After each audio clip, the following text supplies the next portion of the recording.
وقت کرتا ہے پرورش برسوں، حادثہ ایک دم نہیں ہوتا۔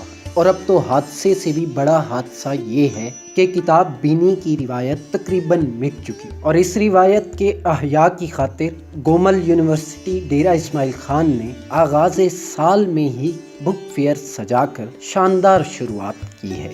جب بچے کتاب سے دور ہوں گے تو وہ جو ٹرو ریئل ٹائپ جو علم ہے وہ تو کتابوں میں اویلیبل ہے، وہاں بھی بہت ساری انفارمیشن ہے لیکن اس کی ایتھینٹسٹی کہیں نہیں ہے۔ ایک ڈاکومنٹ آپ نے اپلوڈ کر دیا، میں آپ کو جانتا ہی نہیں ہے، اس کا سورس نہیں جانتا، تو اس لیے بک کا ساتھ تو ساتھ ساتھ رہے گا ایجوکیشن انسٹیٹیوشن میں، ایک اتھینٹیکیٹڈ سورس آف انفارمیشن ہے۔ کتاب میلے میں 2.5 لاکھ سے زائد کتب آدھی قیمت پر طلباء کے لیے فراہم کی گئی ہے، جنہیں روزانہ کی بنیاد پر اپ ڈیٹ کیا جا رہا ہے۔ اگر تعداد کے لحاظ سے دیکھا جائے تو 2,78,000 بکس لائی گئی ہیں اور یہ ڈیلی بیس پر اپ ڈیٹ ہوں گی۔ 3 روزہ بک فیئر کا افتتاح صوبائی وزیر مال علی امین خان گنڈاپور نے کیا۔ بک فیئر کیا جس میں 60% پہلی دفعہ پاکستان کی ہسٹری میں اتنا بڑا ڈسکاؤنٹ دیا جا رہا ہے، اور ساتھ میں جو نیڈی اسٹوڈنٹس ہیں ان کو فری بک بھی دی جا رہی ہیں، انشاءاللہ یہ اچھے اقدامات ہیں۔ خیر، کتاب میلے کے بارے میں طلباء اور طالبات کی ستائش انہی کی زبانی جانیے۔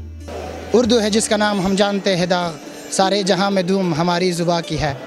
یہ بک سٹال کا بہت فائدہ ہوا ہے گومل یونیورسٹی میں، کیونکہ ہم ادب کے شوقین ہیں اور ایسی کتاب کا ملنا، نایاب کتب کا ملنا بہت ہی اچھا ہوتا ہے۔ یہاں سے مجھے 7 کتابیں ملی ہے۔ اس طرح کے ایگزیبیشن ہونے رہنے چاہیے تاکہ وہ اسٹوڈنٹ کو آسانی ہو، تاکہ اپنی بکس وہ ڈھونڈیں، اور جہاں پہ بھی وہ مارکیٹ میں جاتے ہیں ادھر ڈھونڈتے ہیں تو ادھر مہنگے بھی ملتے ہیں، ادھر مارکیٹ سے ایزی یہاں پہ مل جاتے ہیں۔ تو آج کل جو ہے وہ یہ سب ختم ہو گیا ہے، پہلے ہمیں گفٹس دی جاتی تھی بکس، اور آج کل یہ ٹرینڈ ختم ہو چکا ہے قسم کا۔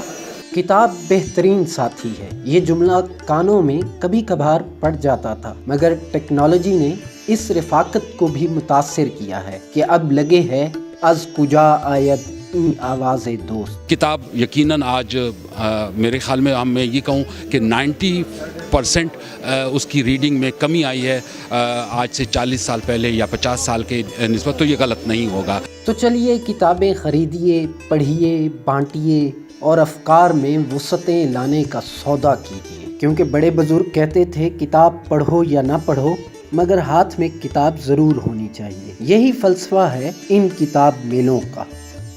کسی زمانے میں کتاب کی پشت پر ایک عبارت چھپتی تھی، کتاب بہترین ساتھی ہے۔ خیر اب تو یہ گزرے وقتوں کی بات ہے، مگر پھر بھی الزائمر، کم خوابی یا ڈپریشن جیسی بیماریوں کا یہ بہترین علاج ہے۔ یقین نہ ہو تو آزما کے دیکھیے۔ کیمرہ مین ملک حشمت کے ساتھ نصرت گنڈاپور، دامان ٹی وی، ڈیرہ اسماعیل خان۔